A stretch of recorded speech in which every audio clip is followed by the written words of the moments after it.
Ilang beses nang nag-away hanggang sa magkasakitan, di na alam ang pinagmulan. Pati maliliit na bagay na napag-uusapan, bigla na lang pinag-aawayan.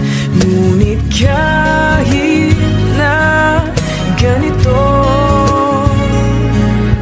madalas na di tayo magkasundo.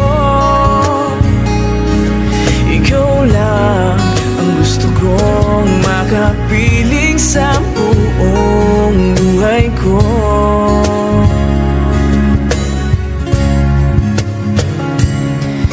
Kahit na binabato mo ako ng kung ano-ano, ikaw pa rin ang gusto ko. Kahit na sinasampal mo ako at sinisipat na susugatan mo, ikaw pa rin, walang iba.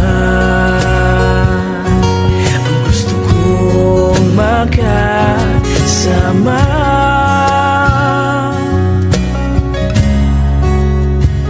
walang iba.